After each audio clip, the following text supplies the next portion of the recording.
was what I said in the beginning. I wanted to have order about this. That clearly went out the window.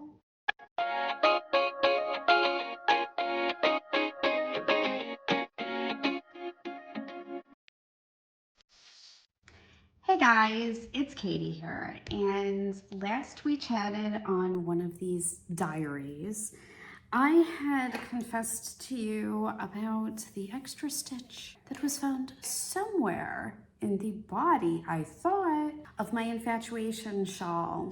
It was in fact all the way at the beginning. So rather than rip the entire thing out and reknit it, let's make another one. As that's not maybe the responsible thing to do, that's what I did. It's a perfect opportunity to showcase the pattern in a completely different set of colors. I was only one stitch off, and one stitch may not seem like a lot to a lot of people, but as a designer, you are essentially writing these patterns with the intention that others are going to make them. And if you are one stitch off, they are going to question, well, am I off? And it's gonna turn into a snowball effect, and it's just not fun for anybody. And that's not to say there still won't be an error somewhere. Even if you have a pattern tested by 20 different people with 20 different styles of knitting, it doesn't matter. You still can have errors. Always keep in mind, if you do find something with any pattern, mine, I don't care who it is, the first person you should go to is the designer. Try not to be mean. This is maybe a little plea. Don't be mean. Say, hey, I came across this. I don't think it's correct. And you can work it out. There will be designers that unfortunately ghost you, and I'm sorry in advance for them. You can reach out to others, or maybe find a help thread on Ravelry, or, throw a shout out on social media. Hey, help me, try to be nice. Anyway, so I was one stitch off, and I was not gonna rip all of this out just for one stitch. The body is very easy, and you're not gonna see one stitch difference in the body. I am, however, going to rip out everything from this steely blue part up, because I do want to recheck that, and there are lacy waves in here and bubbles in here. That is going to throw off a pattern by one stitch. It's gonna make a mess, and plus I would much rather check something like that on 2 samples rather than just one, because 2's better than 1. So on my second, I am through the body. I did fix the beginning. He's just gonna be set aside now until I get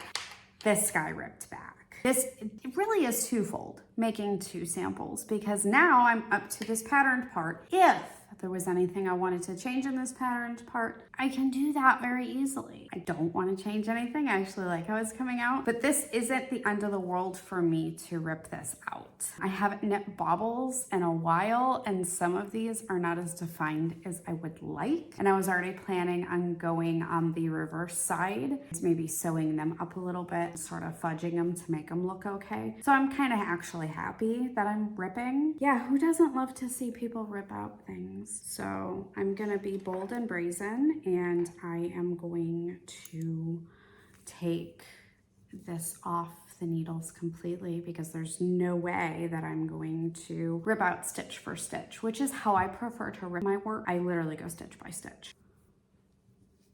It's heart attack time, people. Yeah, it's coming off. My anxiety is going through the roof right now. I know you can't tell, but crap. So yeah, this puppy is getting ripped back. Oh, we'll just put those there for now. Okay, I am gonna try to have some sort of order as I do this. So I guess here we go. Yay, I'm having so much fun.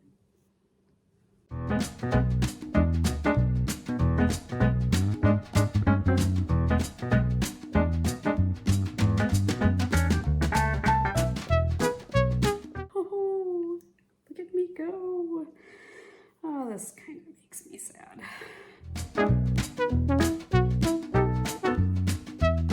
What was what I said in the beginning? I wanted to have order about this. That clearly went out the window.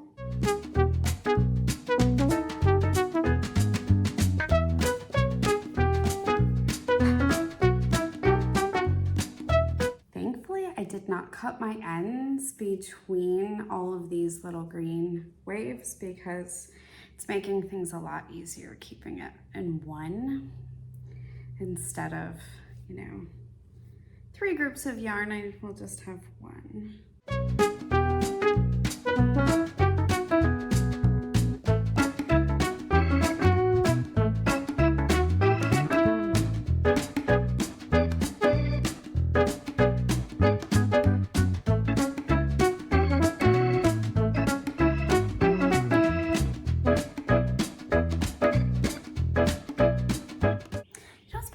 Awful thing about ripping is the fact that it took you so much time and has gone so quickly. Here's all my green barf.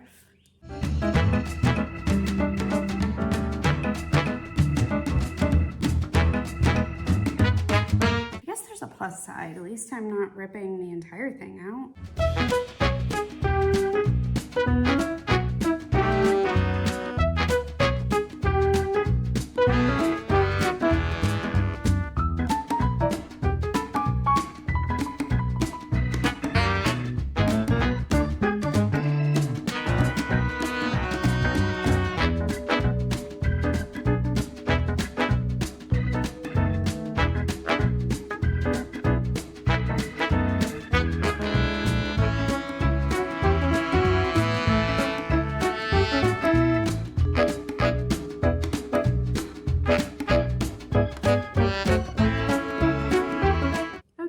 Now this is done. Oh yay, whee!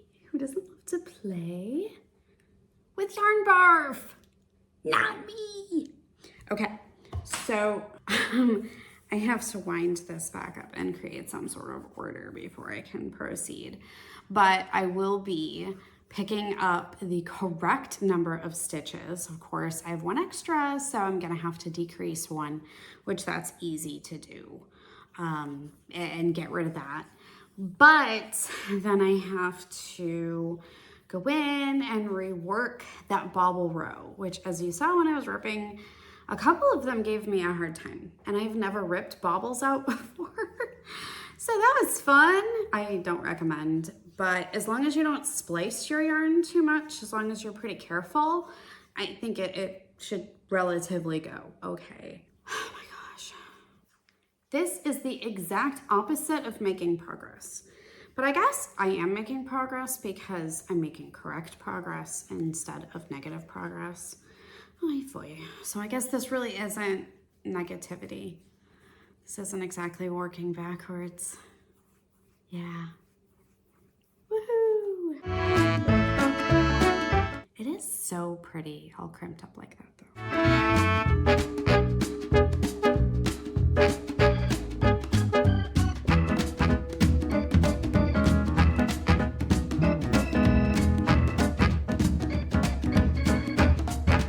Now, when I do rip out sections, I do not like to wind, like I have this little accent color section here, I do not like to wind it back on my cake because I can't see how much is left before it comes off, so I can prepare myself to join or any of that jazz. And there's a million wonderful ways to join your yarn out there.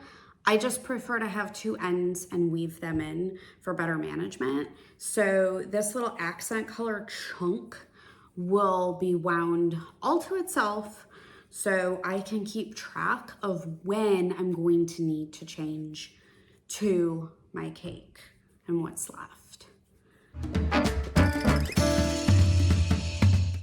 Wonder how many false steps I'm getting on my Apple Watch. We'll have to check that and see at the end.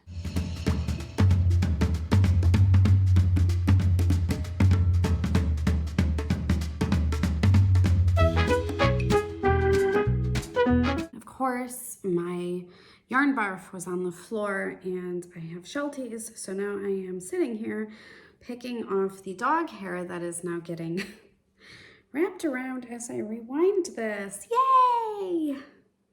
Not yay!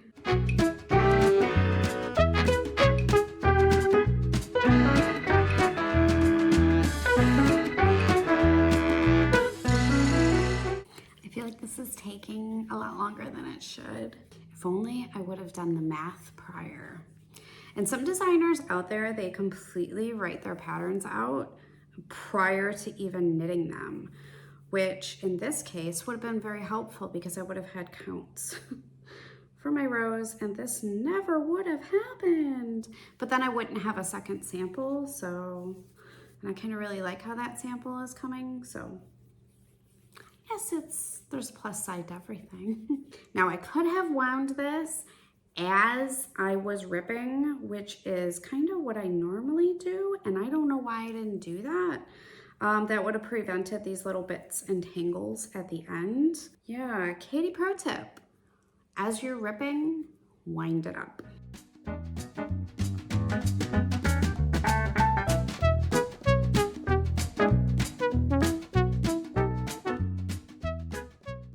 Now, same thing with this guy. He is going to be kept as a separate new ball rather than put him back on the existing cake of yarn that I already have, because I want to be prepared for when the end comes. But again, I should have wound this up as I ripped it, but why would I want to make things easier on myself?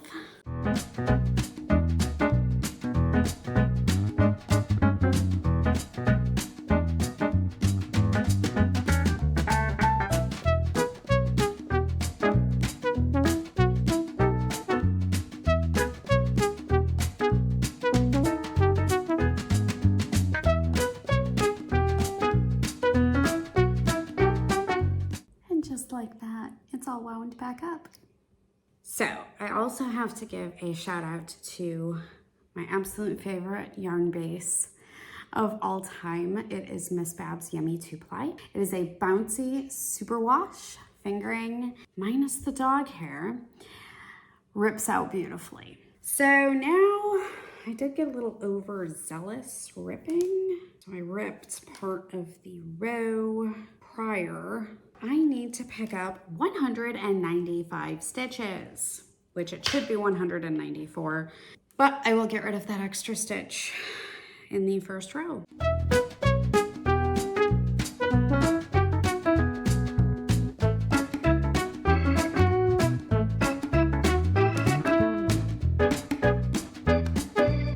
Okay, that's over, thank God. And if you noticed, I got overzealous when I ripped. So I ripped out in like quarter of the next row that did not need to be ripped out. So I had picked up, I thought ahead, used my brain for once, in a positive way. And I picked up the opposite end of the circular and started picking up from the back up to the front. I think I only dropped one stitch. And I had found a funky rogue yarn over back here, which was clearly on there. I don't know what that was from. That was very strange. So I'm gonna have to dig down and look at that. I do have my stitches picked back up, and I do believe I picked them up properly orientated too. Go me. And I can now count, make sure I have all of the stitches, and then proceed again to my patterned ending. And then I will double check it on the second one, and I will get to actually work the bobbles just a little cleaner and neater and crisper. It's not something I do all the time, so, and it's definitely, if you don't work bobbles all the time and you don't have like a favorite go-to method, it can be intimidating and it can be something that you forget and is not necessarily second nature. I'm gonna put this aside and I'm going to do that later. But I did pick up another project out of the blue. I don't know if you guys are familiar with these things.